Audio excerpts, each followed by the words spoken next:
You have two choices. And truth is, neither of them are that good. You can either live a lie or be ostracized from society. This video will help you choose the journey which is right for you.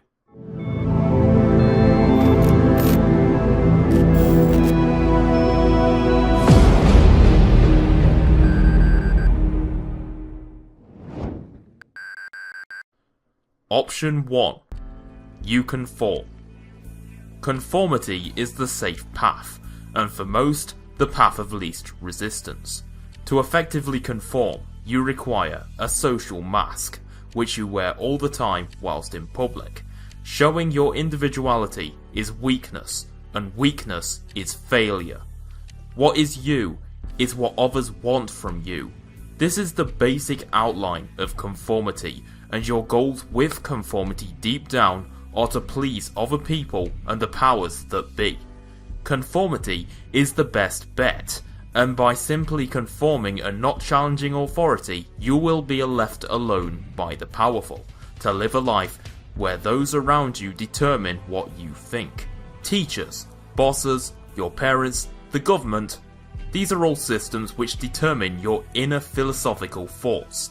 You may ask questions, but those questions won't be related to power dynamics over you, but at the same time, asking these questions may give a sense of freedom away from stupid people who don't even know what the word philosophy means. This, however, isn't meaningful, as the questions you ask don't question your social standings. They don't question if the authorities above you are justified or not. Asking questions like, where did we all come from, is thought-provoking, sure, but it does nothing to question authority, and therefore it is allowed. You will be allowed to be a conformist who has a philosophical aura around them, just as long as that aura stays weak and ineffectual. The conformist accepts what they learnt in school, what their parents said to them, and what the laws are. They relegate themselves to the position of a single ant in a massive colony. Their role is to keep the colony alive by doing a job, and that's what their purpose in life is. They as only one ant cannot change the entire anthill in any meaningful way, and for that, this is where the story of the conformist ends. It's a simple life, but at the same time an uneventful life.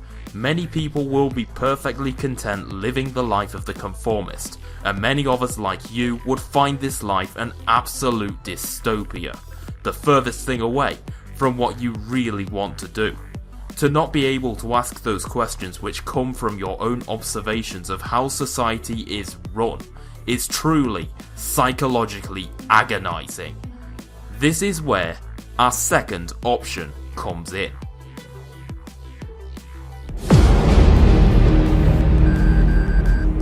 Option 2. You dissent. Dissenting is the option you won't be told about in the everyday world. Dissent is the journey less travelled. But if you feel pain from not being able to express yourself, then it's an option you may be able to consider. Dissent comes with its advantages and disadvantages. Its advantages include a sense of true individuality, and a degree of genuineness which to many will get you persecuted, but to others, a sense of admiration will be felt for being able to remain true to yourself. A sense of comfort and acceptance in you will come from the journey of dissidence. If you can tolerate the discrimination from other people about your lifestyle decisions over engaging only in society's rituals to gain society's respect, then it is time to jump off society's production line and find the true individual you are. The earlier, the better. And the more skills you develop which are different from the mainstream, the better your hopes of success will be in the future. Society is changing, and it isn't going to stop. Many of the jobs of today will likely not exist within 10 years from now. Thinking long term will benefit you.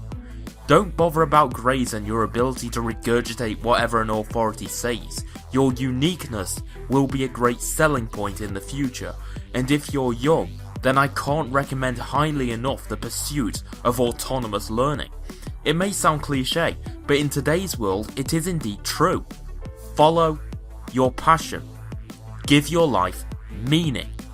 We all live in this world with no idea how we got here, no idea what put us here, or did anything put us here at all. Is there a meaning to any of this? Maybe. Maybe there is, maybe not. But either way, you can make a meaning to your life. Your life is your achievements and your ambitions, and those define your optimal development. Keep looking forwards, keep your head held high, and don't let someone tell you it isn't possible. That's what they told to a man over 100 years ago who wanted global wireless power.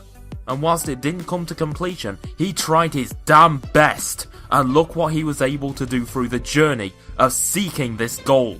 Inventions like the X-ray, AC electricity, and the remote control came by complete accident on the way to trying to complete this goal. Inventions that we use every day to power the things we make our videos on, and inventions which have led to millions of lives being saved. I bet they don't tell you that story in school, do they? No.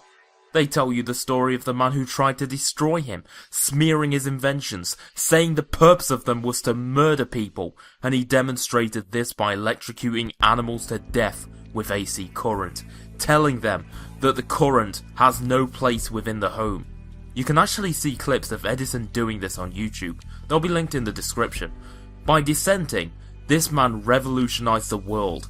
And if he conformed to the expectations of the government, how far back in technology would we be? How many lives would have been lost because we didn't have the technology to identify problems within their body? These are all questions to think about, and back then, over 100 years ago, we still had this movement towards obedience training on a universal scale. In fact, aristocrats and other powerful people have always fantasized about a world where the masses would be as docile as possible, and they propose different methods to obtain this situation. One of the more well-known methods comes from proposals by wealthy Greek philosophers such as Plato, who theorized about such a system in his work, Republic. This system has existed in part for over 2,000 years, but only as recently as 250 years ago did this theory of universal education come into reality. The dreams of the aristocracy had came to be. Beginning in the mid-1750s in Prussia, this model of education spread rapidly to neighbouring countries and as far as the United States, with Rockefeller, a famous oil tycoon, advocating for such a system at the start of the 1900s.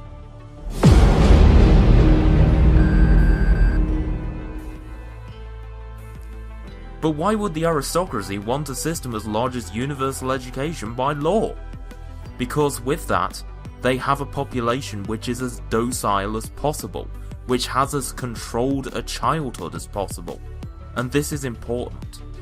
With the options of a developing mind limited to a high enough degree, it becomes extremely hard to think outside of what the bearers of information give to you. Universal compulsory education is a keystone in the rise of proto-fascism in Central Europe. A key individual in this rise of proto-fascism is Johann Gottlieb Fichte.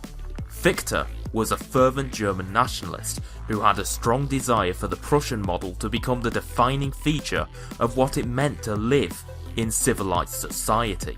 In his address to the German nation, he advocates the purpose of the newly instituted Prussian model to promote ideas which would line up with the desires of the state. With this controlled development of every child under the state's control, dissent was strongly minimized due to citizens simply not knowing how to rebel against the authorities as they never learnt, and all their time learning was rather about deferring to the orders of authority.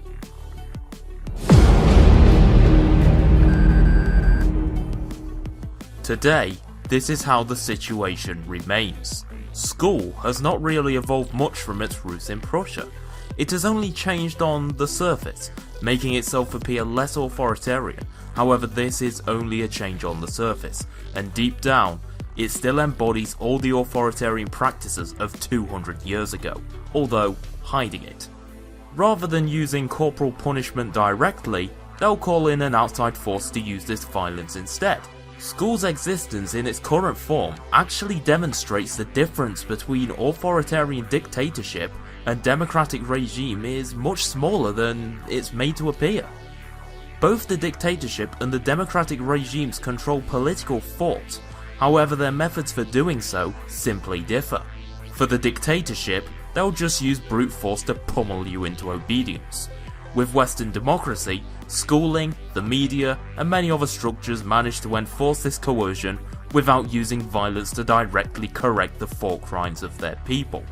For such a society which isn't blatantly authoritarian, universal education is the primary tool to maintain obedience. Maintaining obedience in such a society involves controlling the thoughts of students, and universal education does this in various ways. These involve standardized testing with grades, how lessons are taught, school uniforms, school inspections, and even schoolyard bullying is a deliberate component of this. These all work together to maintain the status quo of the school environment. To understand this further, let's discuss how each of these factor into maintaining the overall propaganda model.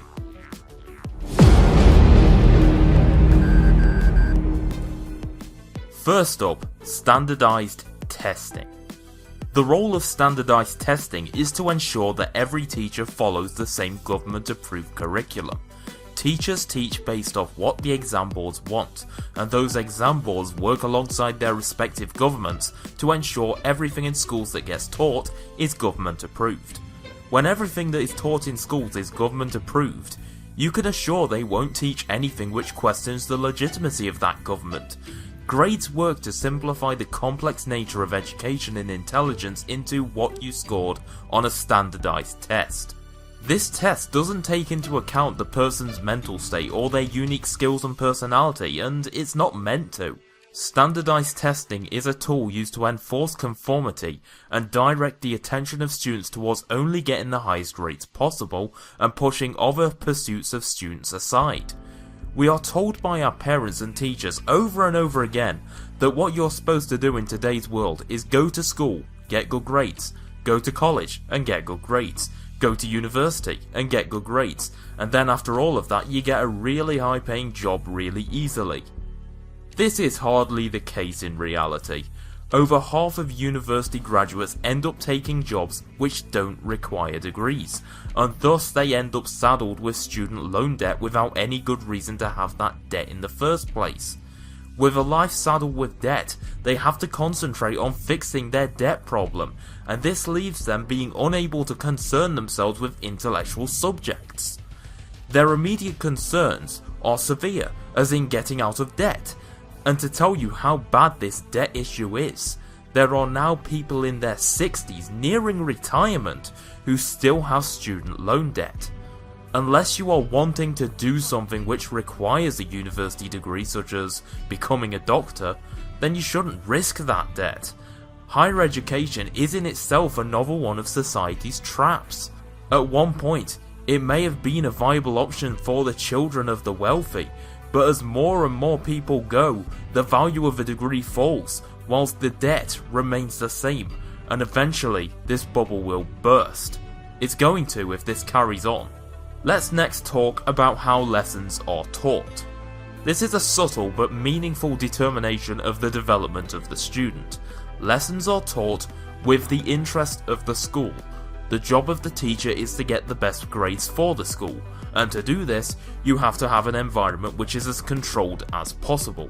On the surface, it may appear that the children are learning, but in reality this learning is nothing more than regurgitating what's written in a textbook to satisfy the examiners. A school benefits when its exam scores are high. It receives more funding and more respect and prestige, and with this comes parents wanting their children to go to this school, even though the ratings given are only about how good a school is at doing standardized tests. There's no getting around that the purpose of school is to destroy individuality and creativity. It is essential that school destroys creativity and individuality in order for it to serve its primary purpose of filtering younger people into the workplace, making it so these people don't make much of a fuss, and making them more ready to sit down and take orders. The children who demonstrate obedience the best are rewarded with small things such as points, gold stars, maybe even a small chocolate bar, In short, they train children like animals to accept small, completely meaningless rewards because they sat when their trainer told them to. School functions off a phenomenon known as operant conditioning. This was demonstrated with pigeons by Skinner, which had a strictly controlled environment, and when the pigeon pecked the button or turned around depending on what the sign said, it was rewarded with food. Over time, the pigeon turned more and more, until it did a complete 360-degree turn. School is no different to this. When the child does their work, you start off with rewarding them stickers or sweets, and then they are trained to see such rewards as a good thing. As you progress through the school years, reinforcement is used less and less, and rather punishment is used. Now, instead of getting a sticker for doing your homework, you now instead don't get put in detention for doing your homework. This change occurs because they expect as you move up the school years that you should be more and more willing to conform each subsequent year, and enforcement of this conformity becomes stronger every year. Another tool used for enforcing conformity is what you wear. A lot of schools will use uniforms to internalize collectivist thinking in the minds of the students. Whenever you are walking to and from school, on a school trip or anything like that, your purpose is to be representing the school and all the good things it stands for. You are supposed to serve as a walking advertisement for their school.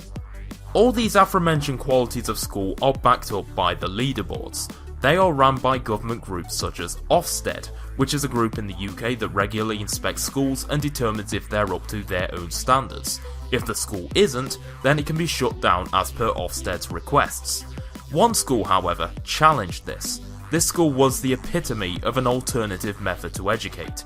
It was called Summerhill, and is probably the most famous example of a democratic education institution in the world. However, more on that in a future video. Most alternative education institutions get shut down successfully, and this allows the government to hold on to their monopoly of truth, which effectively allows them to control the minds of students. But government isn't the only thing enforcing the school environment. What if I also told you there's a tool which doesn't need to be enforced by the schoolmasters? It doesn't even have to be controlled in any way, because the students will just do it themselves. This is what we like to call bullying. Bullying is a part of school life, and you can either not be involved in it, be the bully, or be the victim of bullying. And there's a pattern in who gets bullied, and you've probably noticed the types of people who do get bullied. The people who get bullied are not the popular people, they're not the socially able people. The targets of bullies are the socially inept losers. Isn't it a coincidence that there's a strong correlation between the people who are bullied and their tendency to believe radical ideas? That isn't a coincidence at all. The further you go from the political centre, the more people you will find who have been caught in the psychiatric system. People who aren't normal enough to be in society end up being drugged by the discretion of their school. And if they aren't, then they'll often break out of the mould and become the dissenting intellectuals which revolutionised the world in the past. The reason why schools tend not to do so much about bullying is because bullying is supposed to be part of school. Bullying is there to make sure the average students who are a bit introverted won't go down the same path of dissent, and if they do, then they will be bullied because they don't go along with what the cliques of the school want. If you're not cool, if you don't conform to the crowd, then you will be alienated in the school environment. Your life will be made hell by schoolyard culture, and the teachers won't help you either. And all of this is meant to be this way. So now we know all the main aspects of school. Let's put this all together to show how school functions in wider society.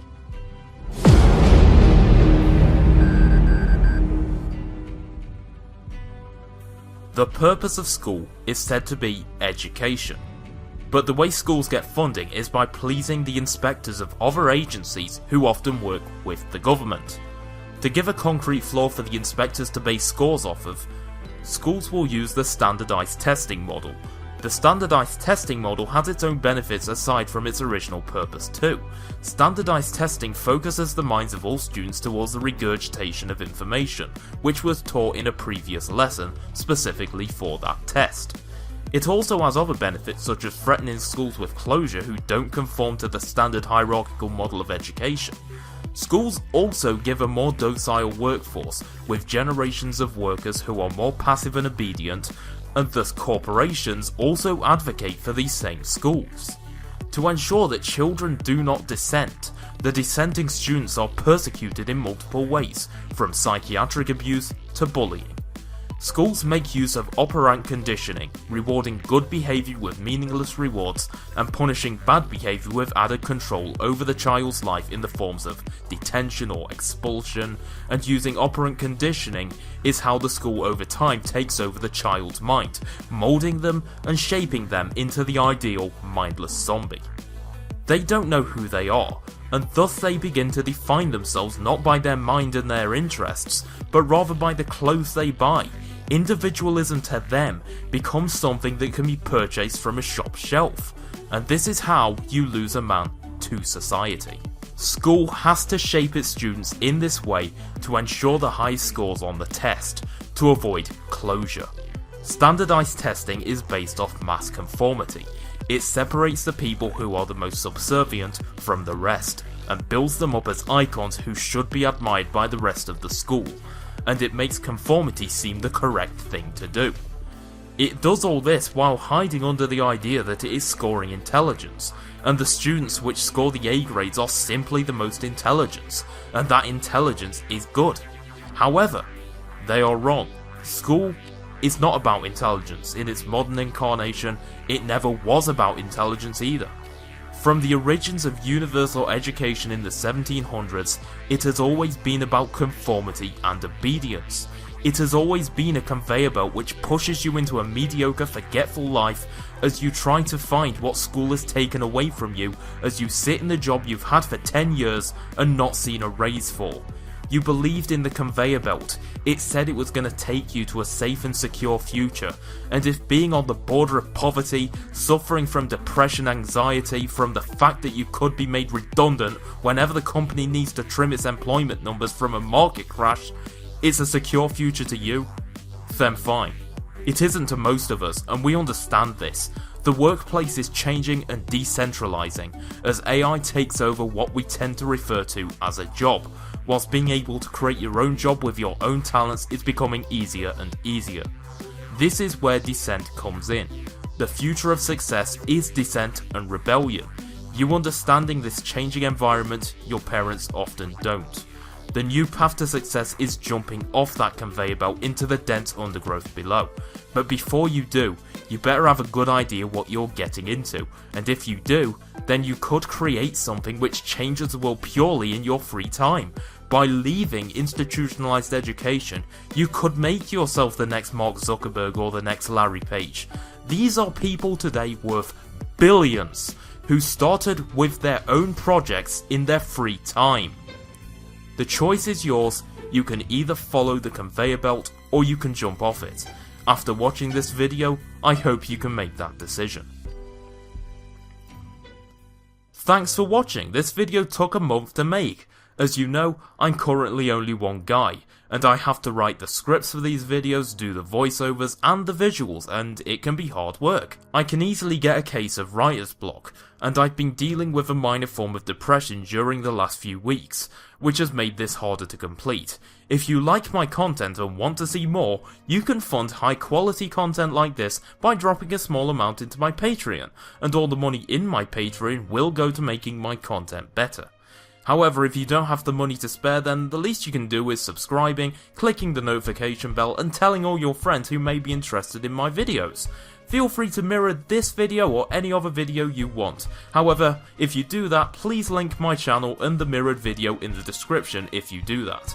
I will keep my promise of consistency on this channel, that all uploads will be on Fridays, and each video will be crafted by the love and passion that I have for these subjects. If a video is not ready, I won't rush it. With my channel, quality is always placed above quantity, and I promise it will stay that way. Thank you for watching, and thank you for travelling along the journey less travelled.